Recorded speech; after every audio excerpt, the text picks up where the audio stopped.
DRC Actu 7, votre magazine hebdomadaire. Nous passons en revue toute l'actualité de la semaine. Mesdames et messieurs, bonjour, bonsoir, ça dépend de l'heure à laquelle vous nous suivez. Bienvenue dans cette émission.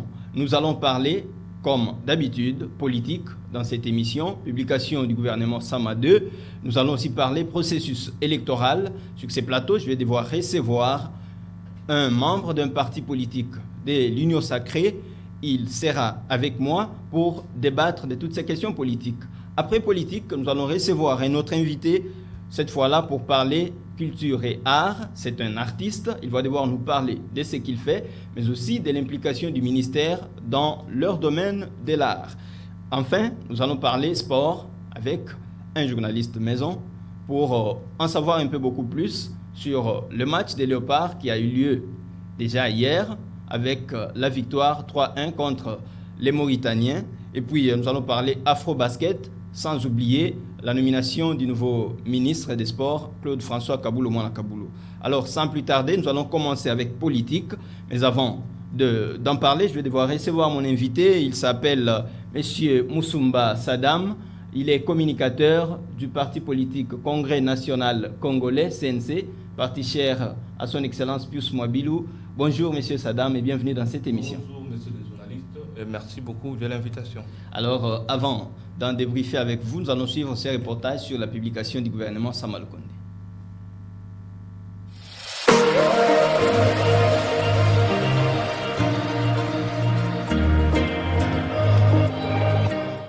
Il était attendu, le gouvernement Sama Lukonde 2 est enfin connu. Au total, 58 personnalités qui devront désormais, sous les commandes du Premier ministre Jean-Michel Sama Lukonde Kyenge, exécuter la politique du chef de l'État pour redonner le sourire au peuple congolais. Avec 5 vice-premiers ministres, dont Vital Kamerhe Lwakanyingini à l'économie nationale, ou encore Jean-Pierre Bemba Gombo à la défense nationale, 11 ministres d'État, dont F. Bazaïba à l'environnement et développement durable, 30 ministres et 12 vice-ministres, le remaniement du gouvernement congolais voit 16 femmes figurer à son sein. Une preuve de la volonté du chef de l'État à valoriser la femme, surtout en ce mois de mars leur dédié. 12 ministres font leur entrée à l'instar de Peter Kazadi à la vice-primature de l'Intérieur, Dr Roger Kamba à la santé publique, Kaboulou-Mwana Kaboulou au sport et loisirs, ou encore Wivine Moleka comme vice-ministre aux hydrocarbures. Pendant ce temps, 6 ministres quittent leur fauteuil, à savoir Daniel Asselo Kito de l'Intérieur, Serge Nkonde des sports et loisirs, Jean-Jacques Mbungani de la santé publique, Modéron Timba du tourisme, Gisèle Ndaya du genre ou Amato Baïba Siré, vice-ministre de la Justice. À 9 mois de la tenue des élections générales au pays, cette équipe a la lourde responsabilité de tout mettre en œuvre pour parvenir à cette fin. Félicitations et bon travail à chacun et à chacune.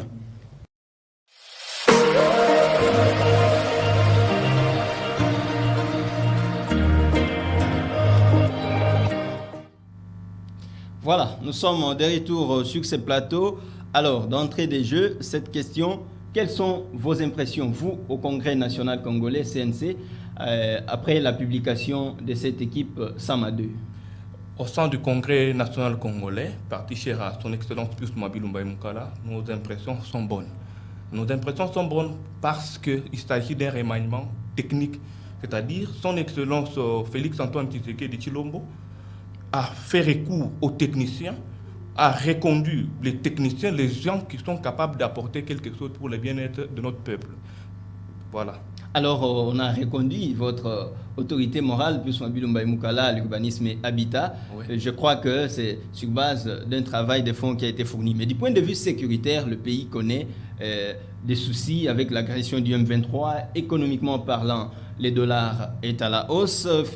Financement du processus électoral, jusqu'ici, ça ne semble pas bien marcher de ces côtés-là. Alors, êtes-vous rassuré qu'avec cette équipe, on aura à avoir les élections à la fin de cette année, mais surtout à mettre fin à la guerre au vu des personnalités qui sont dans ces gouvernements? Messieurs les journalistes, j'aimerais dire que la reconduction de mon autorité morale, son Excellence Pius Mobile Mbaye Mukala, le leader majeur au sein du gouvernement, Sama Lokonde Deux, est le fruit des réformes qu'il a longtemps et il continue d'engager au sein de ces ministères-là. Et par rapport à la question sécuritaire, je vous dis, nul n'ignore les efforts ainsi que l'expérience de Jean-Pierre Bemba, son excellence Jean-Pierre Bemba dans ce domaine-là.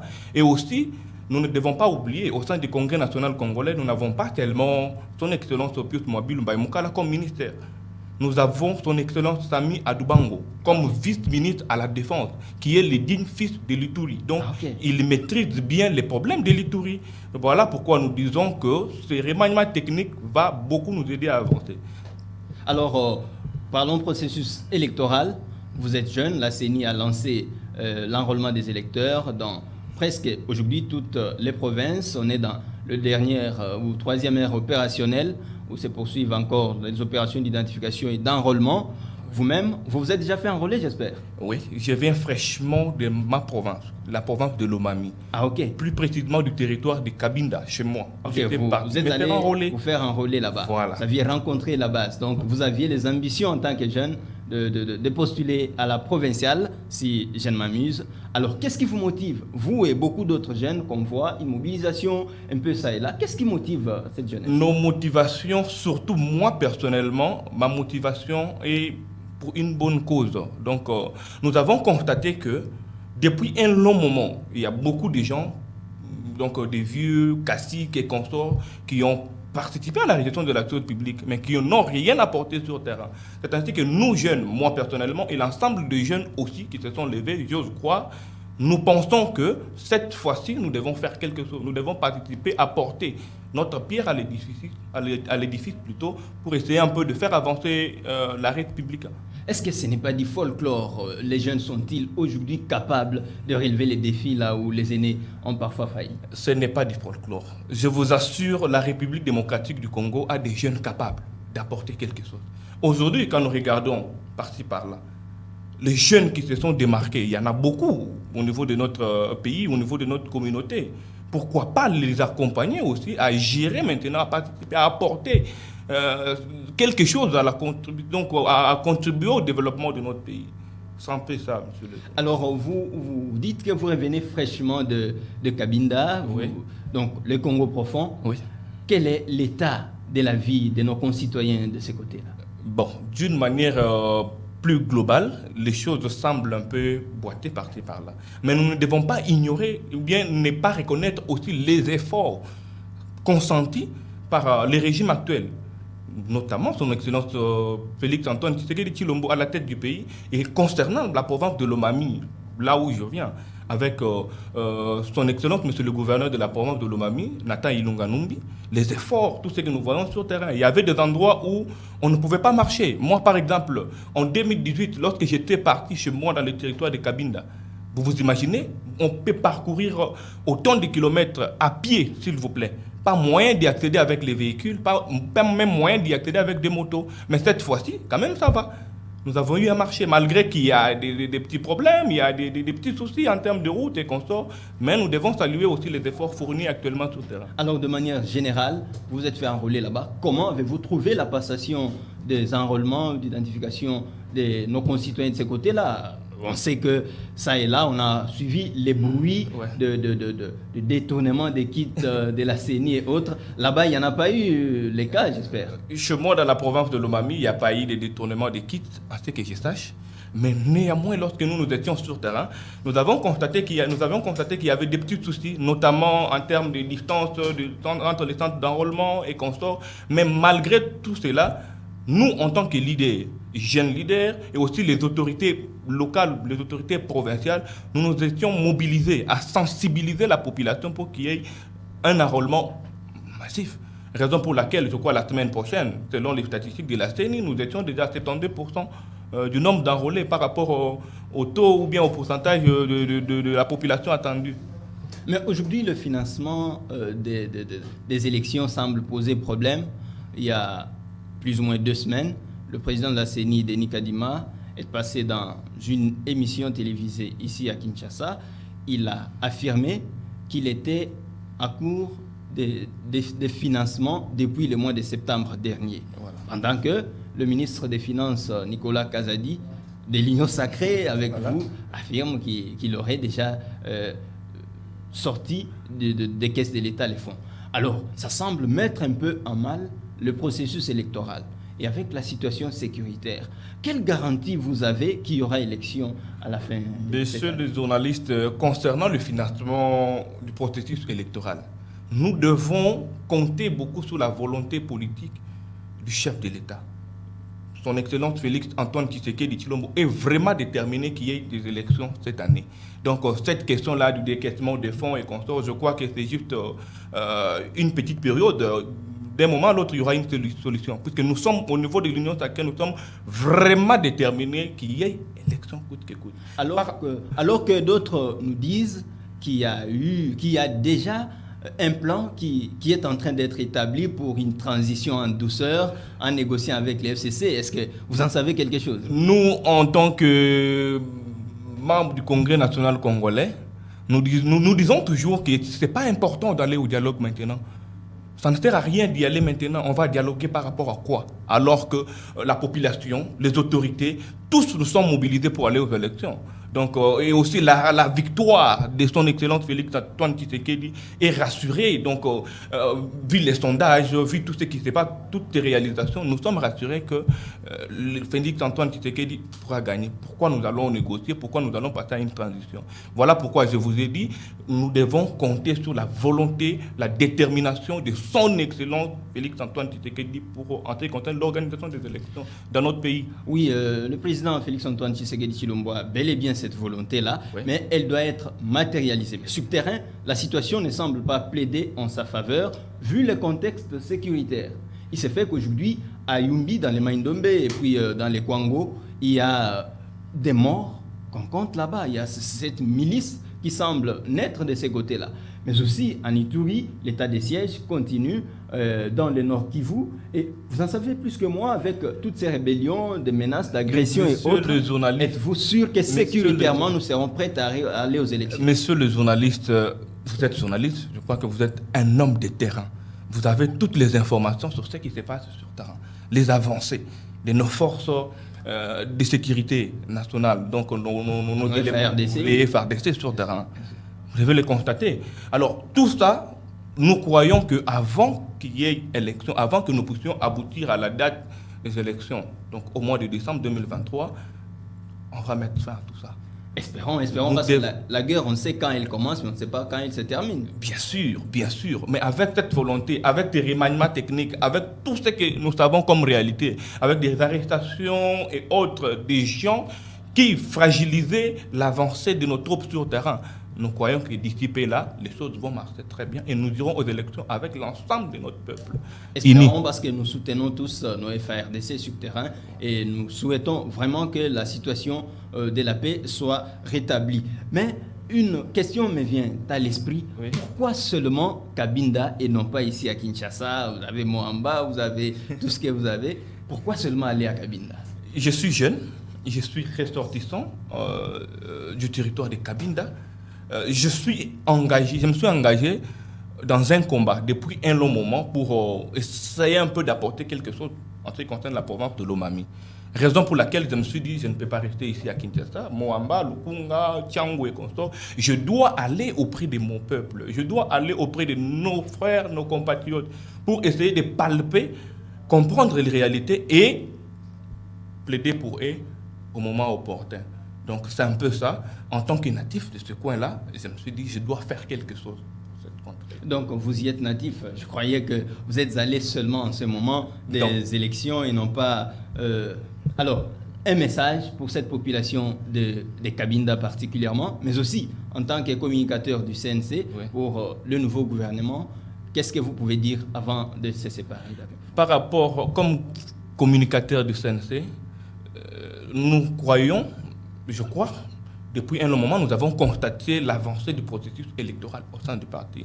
Raison pour laquelle il y a même des délégations du parti qui sont sur terrain, notamment en Ituri, à la tête de laquelle il y a les camarades porte-parole du Congrès national congolais, Télé Kanangila, qui est sur le terrain en train de constater, en train de sensibiliser aussi. Voilà, donc au sein du CNC, nous sommes déterminés. Le remaniement va porter quelque chose. Notre peuple doit y croire. Notre peuple doit accompagner la volonté du chef de l'État et de ce nouveau gouvernement, Sama Lokonde 2, pour espérer quelque chose sur le terrain.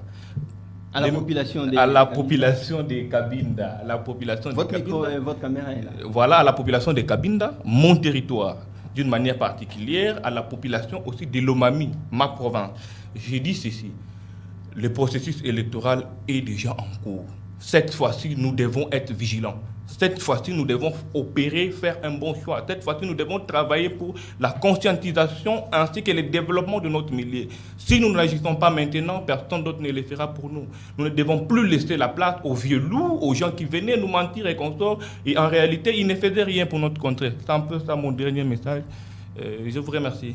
Merci beaucoup, Monsieur Moussumba Kasseboué Sadam. Je rappelle que vous êtes communicateur du Parti national, du Parti Congrès national congolais, CNC, parti membre de l'Union sacrée. Merci d'être passé sur notre plateau. Merci beaucoup, monsieur le journaliste. C'est un plaisir. Et moi, je vous remercie une fois de plus. Alors, nous allons faire un tour du côté de la régie pour prendre cette fois-là une autre rubrique, et c'est bien la culture et art.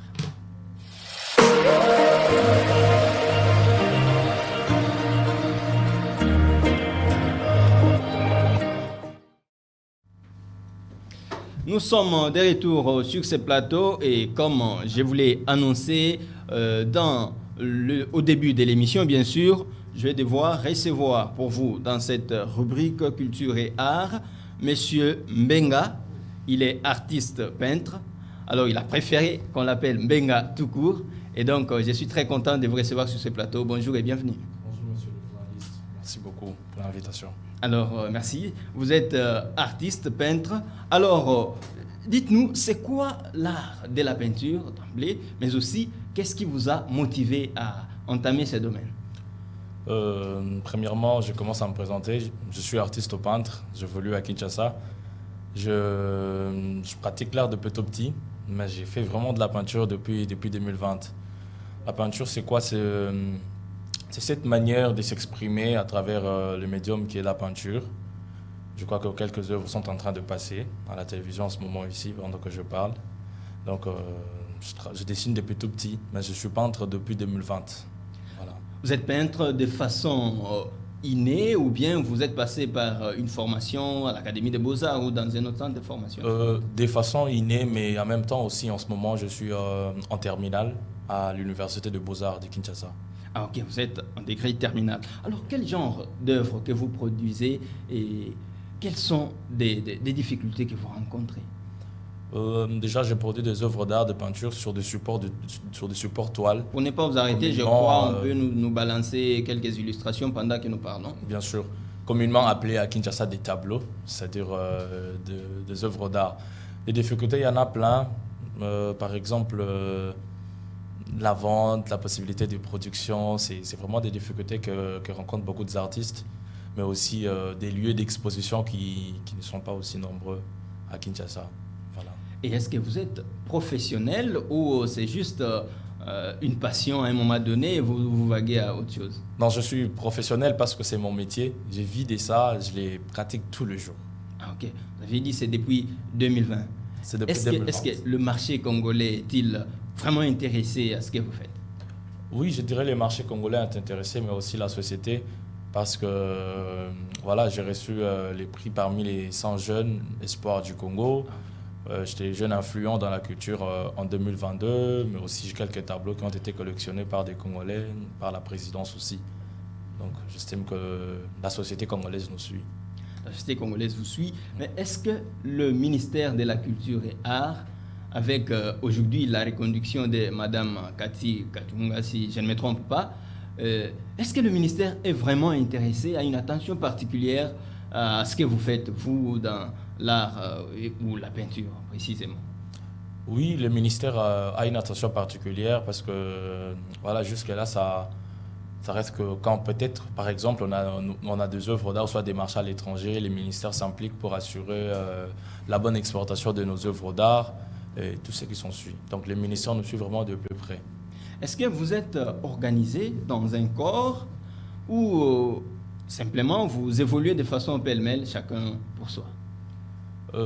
Par rapport à quoi avec les ministères? Comme sont les autres, vous avez l'ordre national des médecins, vous avez l'ordre des infirmiers, des avocats et autres. Bien sûr, il y a de l'ordre des artistes au peintre au niveau du ministère de la Culture. Tu dois être enregistré en tant que peintre, tu dois être reconnu en tant qu'artiste au peintre du Congo. Ok.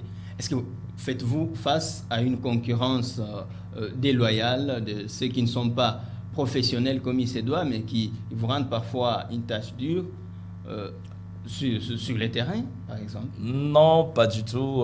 Vu que je travaille dans mon coin, c'est-à-dire que je ne fais pas forcément face à une concurrence déloyale. Mais quand ce n'est les tiennes dans la société, lorsque tu fais quelque chose, il y a quand même des personnes qui peuvent mieux le faire que toi, ou tu peux mieux le faire que eux. Donc, je vais dire que vous êtes, admettons, vous produisez une œuvre.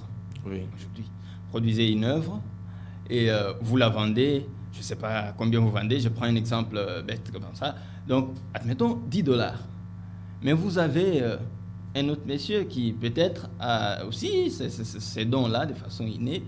Il produit une œuvre, mais qui peut-être n'a pas la même qualité que la vôtre, mais qui préfère la vendre à 3 $, par exemple. Donc, je parle de cette concurrence-là. Okay. Ça vous arrive sur le terrain? Oui, mais après tout, ce que fait chacun, vraiment, ça reste la personne seule d'accorder de la valeur à ce qu'elle fait.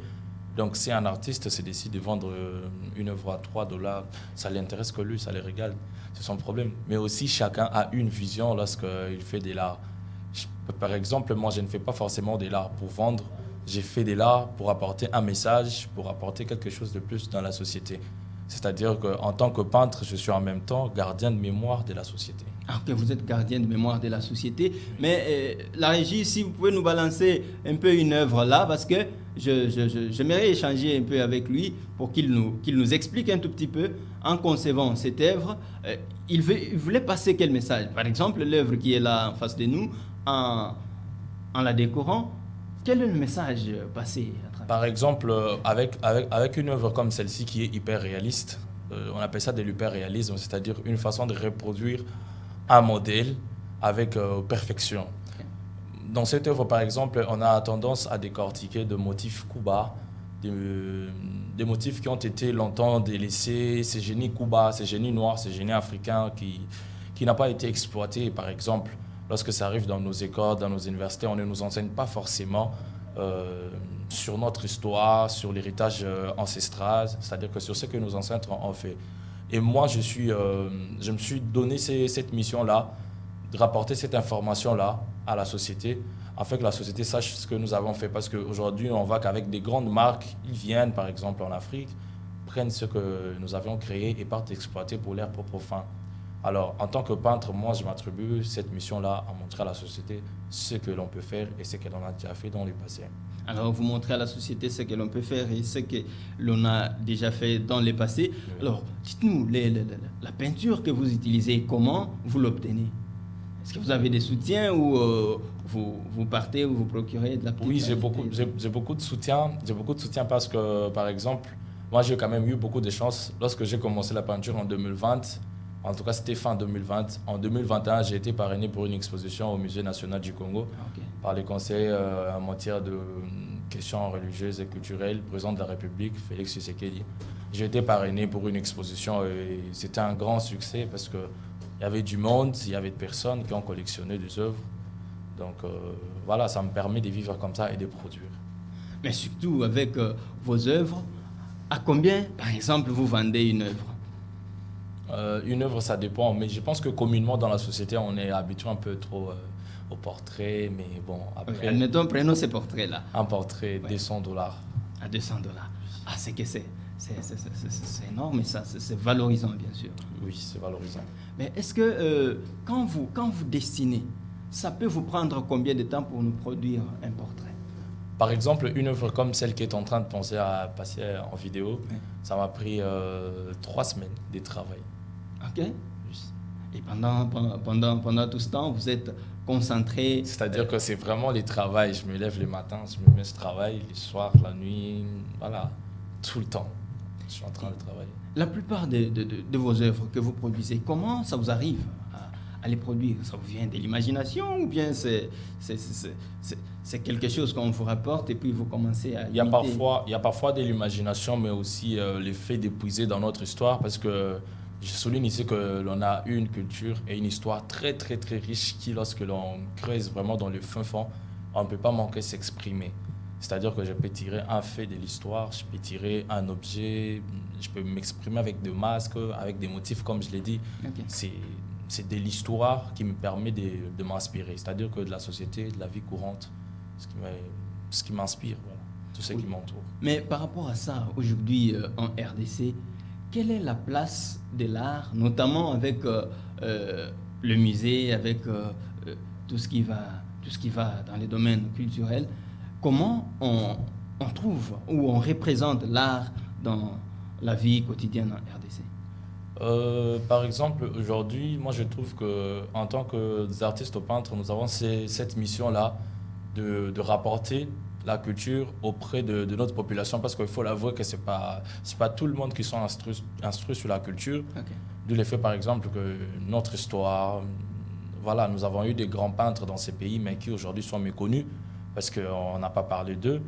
Et aussi à cette difficulté-là que rencontrent des artistes, par exemple, à organiser des événements, et on y retrouve que c'est parfois des artistes qui vont dans des événements organisés par d'autres artistes, alors que c'est la population qui devrait les faire.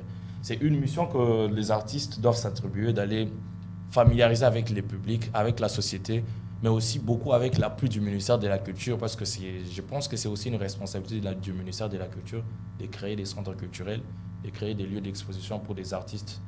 Parce que nous, les artistes, sans nous, le ministère de la Culture ne va pas exister. Sans vous, le ministère de la Culture ne va pas exister, ça c'est une chose sûre.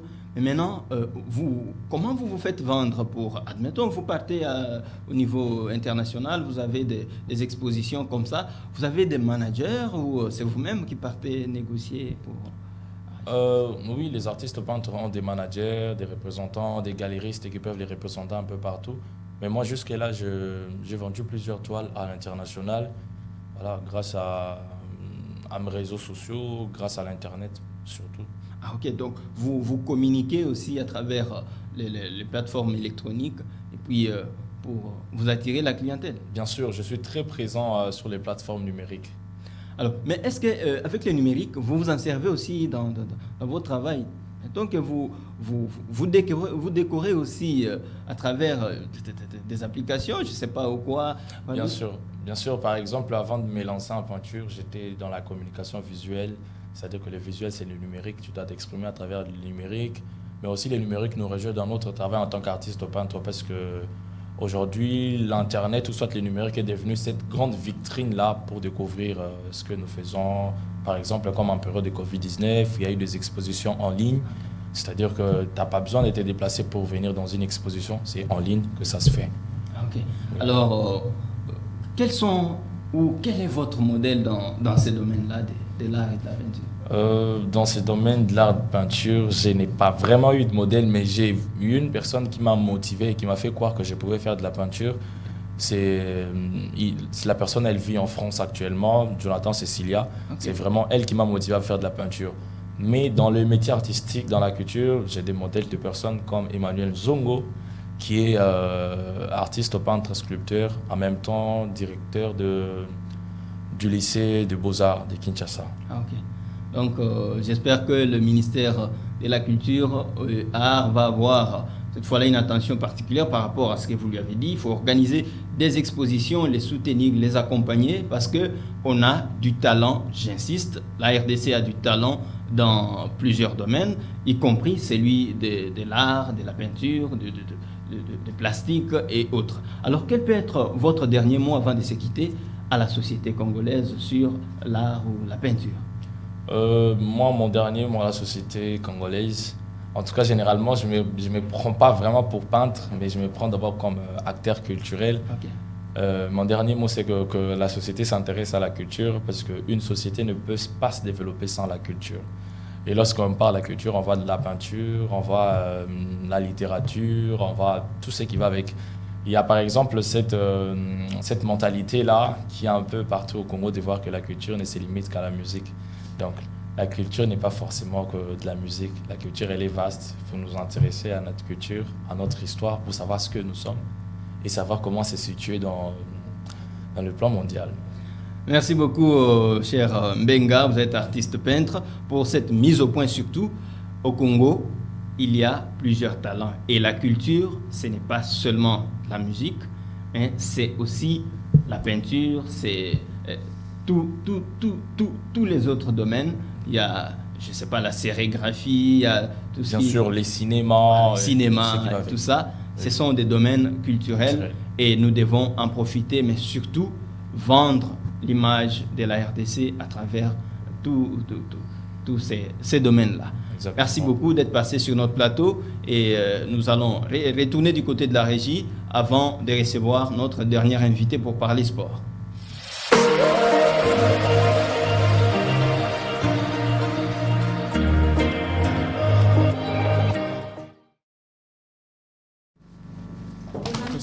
Voilà, nous sommes de retour sur ce plateau déjà. Nous allons parler avec mon invité qui est déjà là, Eflek Fumunani. Il est journaliste maison, il est sportif. Eflek, bonjour et bienvenue dans ce plateau. Ouais, bonjour, bonjour Georges Mapoko, et puis mais aussi mes salutations à tous les amoureux de notre chaîne Direct Info. Le plaisir encore pour moi de pouvoir leur informer de toutes les actualités sportives. Je vous vois décoré aux couleurs nationales là, c'est une très bonne chose. Donc vous êtes vraiment des pères et des mères. Évidemment, des pères et des mères, même des arrières, même dans une autre génération, ils sont toujours des Congolais. Donc voilà, et puis le plaisir encore parce que l'équipe nationale a pris une longue disette, n'a pas gagné, mais voilà, hier on a vu une très belle victoire. Très intéressant, mais avant de poursuivre avec vous, on prend d'abord ce reportage et on se retrouve juste après.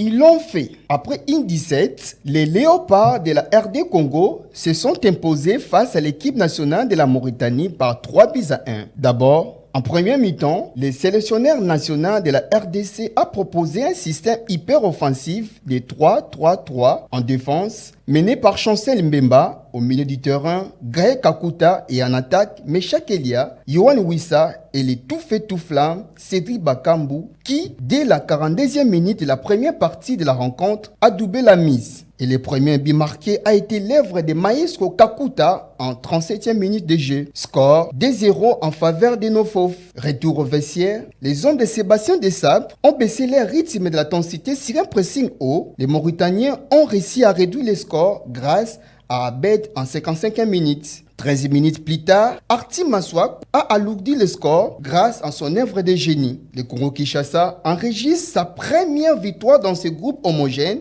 et joueront son match retour face à la même équipe ce 28 mars 2023 à Nouakchott. Match comptant pour la 4e journée des éliminatoires CAN Côte d'Ivoire 2023. Avancement de la 3e journée de la dite éliminatoire, le peuple congolais avait réagi aux enjeux de cette confrontation entre la RDC et la Mauritanie. Ici, de signaler que l'équipe nationale de la RDC est montée à la 3e position avec 3 points devant le Soudan en différence de goal average et derrière les Gabon 7 points premiers et les seconds, la Mauritanie 4e.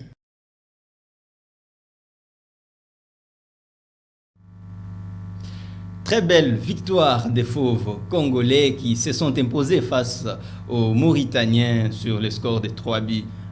Eflek Fumunani, vous êtes sportif. Comment avez-vous trouvé la prestation des Léopards dans ces matchs?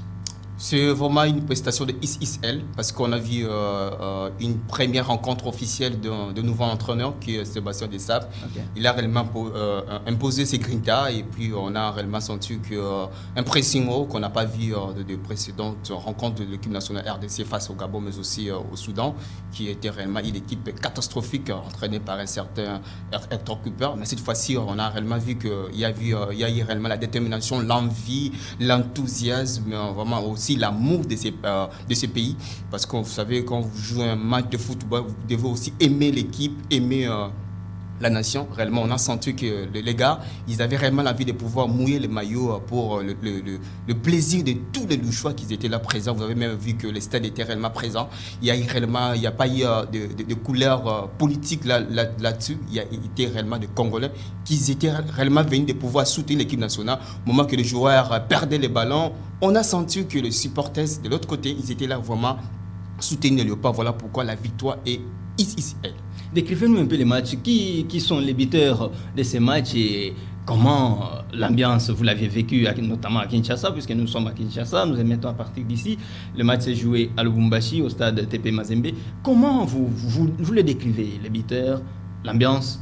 En fait, l'ambiance était réellement au Zénith, ici à Kinshasa, mais aussi dans toutes les villes ici au Congo. Et puis, le buteur, c'était déjà vers la 37e minute de jeu. C'était Guy Kakuta Mayosro, le meneur de jeu de cette équipe de la RDC, qui avait réellement ouvert les scores. Et par une erreur, voilà. Et puis aussi, la deuxième réalisation, c'était l'œuvre d'un certain Toufé-Touflam, c'est Bakambou. C'était encore... Le Bakagol qui revient. Voilà, le Bakagol is back. Donc, voilà. Et puis, la troisième réalisation, c'était l'œuvre d'un génie qui est Arti Maswaku. Donc voilà, c'était vraiment un très joli but, une frappe limpide vers presque de 30 mètres. Donc voilà, c'était vraiment une belle ambiance au stade de tout-puissant Mazembe Kamalondo. Et c'est une façon pour les Léopards de se relancer. Voyez-vous nos fauves rééditer l'exploit au match et tout? Oui, bien sûr, ça ne sera pas un espoir, ça sera réellement un objectif parce que entre la RDC et puis la Mauritanie, il n'y a pas photo concernant la statistique, mais aussi l'histoire du football. Donc, ils ont rendu la vie dure. Hein, et voilà. Ce sont eux-mêmes qui sont mis dans les pétrins. Et du coup, ça a réellement créé des couacs pour eux. Mais je pense qu'avec la deuxième rencontre qui sera le 28 novembre, donc la RDC a encore les atouts possibles parce qu'on a vu réellement l'équipe mauritanienne était prenable. Voilà, ils ont un très bon gardien de but qui n'a seulement caissé que 3 buts jusqu'à présent. Sa taille est lancée. Là. Voilà, sa taille est lancée. Il est trop mince, mais il est un très beau gardien. Même Sedi Bakam a déclaré que c'est un très bon gardien. Ils ont réellement des mal parce qu'il a réellement perturbé l'attaque congolaise de pouvoir faire un grand match. Et Meshak il a blessé. Pensez-vous qu'il sera là au match retour ou carrément il déclare forfait? Voilà, c'est juste un petit bobo. Donc on pense qu'à un moment ou à l'autre, on aura une information de circuit pour Meshak Elia. Alors, c'est dans quel cadre que ces matchs se jouent? Expliquez-nous un peu pour l'intérêt de nos téléspectateurs. En fait, c'est dans le cadre des éliminatoires de la Coupe d'Afrique des Nations Côte d'Ivoire 2023. Donc, ça sera une compétition qui va se jouer en 2024. La RDC est logée dans la poule I avec les Gabon qui mènent avec 7 points. Et puis, deuxième, c'est la Mauritanie, c'est 4 points. Troisième, c'est la RDC. Ezeco avec le Soudan, 3 points, différence de goal average. Et du coup, voilà, cette compétition, il n'y a que des premiers de cette poule qui vont aller jouer la Coupe d'Afrique des Nations de spécialité en Côte d'Ivoire en 2024. Bien sûr que la RDC se retrouve un peu dans une situation à l'HD compliquée, mais avec l'impossible n'est pas congolais. Donc voilà, avec les atouts qu'on a, avec les joueurs qui sont sur le terrain, Chancel Mbemba, j'allais dire, et puis l'autre Sedi Bakambou et les autres, ils peuvent réellement faire quelque chose de grand. Mais on dit l'impossible n'est pas congolais, c'est vrai. Et puis chez nous, on dit, nous sommes habitués avec la calculatrice. Comment vous trouvez ça? Pensez-vous que les Léopards peuvent se qualifier? Voilà, en fait, c'était concernant l'entraîneur, le sélectionneur national Sébastien Desabre, pour lui que déjà, cette rencontre, c'était une demi-finale. Ça reste la finale qui va se jouer en Mauritanie, donc c'est mardi. Donc voilà, la RDC peut faire l'espoir. Ça reste 3 matchs à jouer pour avoir empoché 3 points. C'est possible dans un match de football, parce qu'on a vu ici, les Gabon nous a gagné ici à Kinshasa. Donc c'est possible d'aller aussi gagner au Gabon, mais aussi arracher une autre victoire ici au Congo face au Soudan. Donc ça reste toujours possible parce que si on gagne ces 4 rencontres, on aura 12 points. C'est-à-dire nous serons une des équipes qualifiées pour la CAN 2023. Et parlez-nous un peu des nouveaux venus avant d'éclore avec cette histoire de Léopard. Les nouveaux venus, le cas de Silas Katompa, de William Balikwisha qui retrouve la sélection A, un jeune. Comment vous aviez vu leurs prestations? C'est vraiment une prestation à saluer. Vous savez, c'est leur première rencontre officielle avec une grande nation comme la nôtre. Et voilà, ce sont de très bons jeunes. Et voilà, c'est une nouvelle génération aussi. Ils sont mélangés avec des expérimentés comme Chancel Mbemba et que sais-je encore, des fistons Mayele. Donc ils sont là. Donc je pense qu'avec la mayonnaise va prendre le temps. Voilà, ils sont très jeunes. Balikoucha qui joue très bien au niveau des standards de Liège. Voilà, je pense qu'une nouvelle génération, on aura dans 4 ans, 5 ans, si réellement des choses se mettent, une très bonne organisation, on aura une équipe hyper efficace au niveau africain. Jusqu'ici, vous cotez Sébastien Desabre, combien? Jusqu'ici, je le cote 8/10 parce qu'on a vu réellement un bon système, un système offensif ouvert qui a réellement permis à cette équipe de pouvoir faire une très belle physionomie du match. Espérons que les Léopards vont rééditer cet exploit. Évidemment. Je crois que c'est déjà quel jour? Ça sera le 28 mars 2023, bien entendu, en Mauritanie. La semaine prochaine, ce serait, je crois, mardi. Évidemment. Ok, les Léopards, nous vous soutenons, même de loin. Vous avez toutes nos prières, toutes nos énergies orientées vers vous. Faites-nous plaisir, redonnez-nous encore cette victoire-là parce qu'on a vibré il y a longtemps avec les Léopards, avec Ibenge Koché et tous les autres. La déception qu'on a connue récemment avec Christian Sengui, tout ça, élimination vers la Coupe du Monde et tous les autres. En tout cas, nous voulons reprendre cette énergie-là, reprendre la place de la RDC sur la scène continentale. Alors, Eflex, cela nous permet de passer directement au deuxième point. Sur les sports, toujours, nous allons parler Afro-Basket dames éliminatoires qui ont vu la RDC matcher les Gabon hier, c'est ça? Ah oui, bien sûr, on a vu une très belle victoire de l'équipe nationale de la RDC. C'était les dames, voilà, c'est l'Afro-Basket, c'est une compétition continentale. C'est comme une CAN, une Coupe d'Afrique des Nations pour les basketball dames. Comme on l'appelle, la balle au panier, c'est ça? Voilà, la balle au panier, Afro-Basket féminin. Donc voilà ce qu'on appelle, ça sera en 2023, bien sûr. Donc c'est une compétition qui est réellement les éliminatoires pour la zone Afrique centrale, zone 4. Donc la RDC, c'est un pays de l'Afrique centrale. Elle joue, c'est juste seulement unique place pour la zone Afrique centrale au palais polyvalent de sport à Yaoundé, parce que ces éliminatoires, ça se joue au niveau de Yaoundé. La RDC atomisé l'équipe gabonaise, les Panthers, par 121-32, vraiment un carton plein. Donc trois chiffres. Évidemment, 121 contre 32. Voilà, bravo pour nos Léopards. Ils ont réellement fait quelque chose de très très grand. Les matchs s'est joué où? C'était joué au palais des polyvalents des sports de Yaoundé, au Cameroun. C'est là où se jouent ces éliminatoires. Donc le match retour, ce sera aujourd'hui vers 19h juste heure de Kinshasa, bien entendu. Donc la RDC, si elle gagne encore, elle va se qualifier pour chercher qui va servir réellement l'Afro-Basket 2023, mais aussi qui va servir des pré-olympiques pour Paris 2024. Ça sera les Jeux olympiques, ça sera à Paris. Donc si la RDC gagne, c'est qualifié pour l'Afro-Basket 2023, mais aussi de pouvoir entendre encore les pré-olympiques 2023. La RDC, c'est vraiment une équipe habituée à jouer à cette compétition. Dans 15 éditions précédentes, avec 8 fois au podium à l'HD, mais aussi 3 fois championnes au niveau africain. Donc ces dames sont, en fait, elles sont réellement des personnes à qui on devait donner des crédits à considérer. Ouais. Malheureusement au Congo, parfois on est seulement habitué, problème des moyens, tout ça. Des moyens, on aime trop seulement le football, mais parfois on néglige un autre aspect. Le sport, c'est tout ça. Voilà. Parce handball, karaté-do, taekwondo, jiu-jitsu, ce n'est pas seulement football. Évidemment, voilà, mais nous pensons que cette fois-ci, qu'avec de nouvelles personnes au sein du ministère des Sports, on va réellement mettre les crédits pour ces dames qui ont réellement mouillé les mains de l'équipe nationale de la RDC. Donc voilà, 3 fois médaillées d'or. Donc c'est vraiment une équipe qui mérite notre attention particulière. Nous souhaitons une bonne prestation de l'équipe nationale de la RDC face au Gabon. Donc ça sera déjà aujourd'hui le match retour. Si elle gagne, elle sera directement qualifiée pour jouer l'Afro-Basket 2023.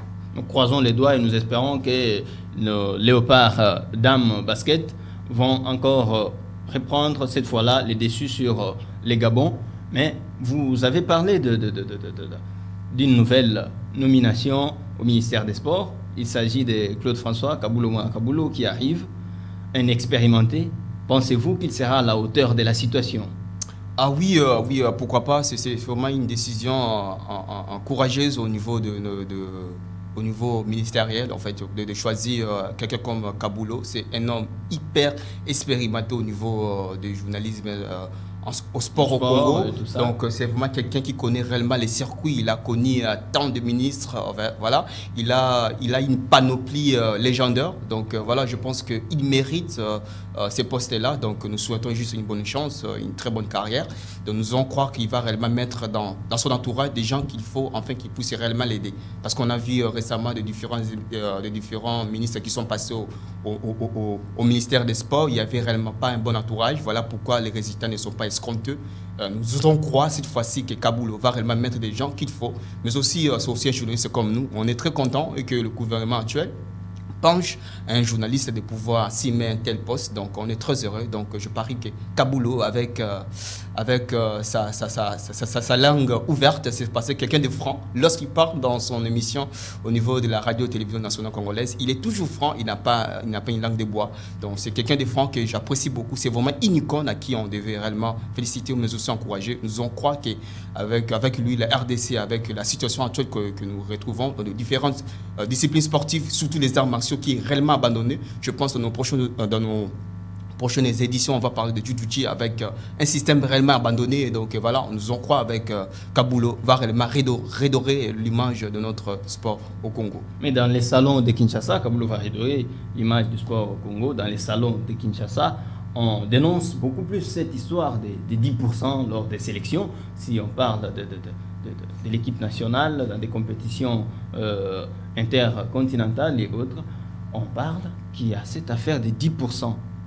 Bien sûr, qu'on a installé comme une institution en quelque sorte. Bien sûr, ça a commencé depuis longtemps et Kaboul n'est pas un président d'une équipe. Bien sûr, mais là il arrive comme ministre. Voilà, il arrive pour un ministre de pouvoir contrecarrer un tel système, réellement de pouvoir surclasser un tel système, de chasser des gens qui ont inculqué ce système. Je parie qu'il connaît tous les magouilles possibles. En fait. Mais j'ai comme l'impression que tous les ministres des Sports qui arrivent, ils s'entourent presque des mêmes personnes.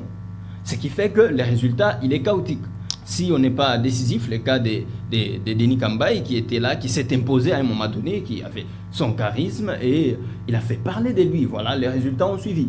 Mais maintenant, qu'est-ce qui fait? C'est que ce soit toujours les mêmes qui entourent le ministre dès qu'il arrive, son excellence, ce sont les mêmes personnes presque.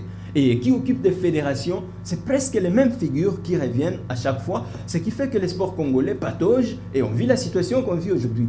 Mais qu'est-ce qu'il faut maintenant à Kaboulo pour relever ces défis-là et réinstaller les sports congolais sur les rails qu'il devait et redorer son image d'antan? D'abord, pour moi, ce sera le courage, mais aussi des buts à pouvoir fixer pour les sports congolais, bien entendu, mais aussi de choisir des personnes qu'il faut à la place qu'il fallait. Il y en a tellement beaucoup qui sont des compétents. Et puis le problème est qu'il y a parfois des statuts de différentes fédérations est réellement chaotiques, est réellement centré pour de différentes personnes seulement pour assumer ces postes. Voilà pourquoi quand vous voyez un ministre qui est là, il y a toujours les mêmes personnes qui sont des présidents au niveau des entités, au niveau des fédérations pour gérer de différentes disciplines sportives au Congo. Donc je pense qu'avec Kaboul, avec sa langue qui est beaucoup plus franche, il va réellement aider que la RDC de pouvoir redorer une très belle image. Merci beaucoup. Je crois que Kaboulo va aider la RDC à redorer son image. C'est par ces mots que nous allons mettre un terme avec vous aujourd'hui, mais aussi ça me permet de clôturer cette émission. Merci beaucoup, Eflek Fumunani. Merci à toute l'équipe technique qui nous a aidés derrière les caméras, Charlie Boyi, à la réalisation, Rabi Mayele. Mesdames et messieurs, ça a été pour moi un plaisir de vous présenter cette émission. Vous en avez suivi. Restez branchés sur DRC Info, suivez tous nos programmes, surtout activez la cloche des notifications pour ne rien rater. Quant à moi, je vous retrouve très très prochainement. Au revoir. Au revoir.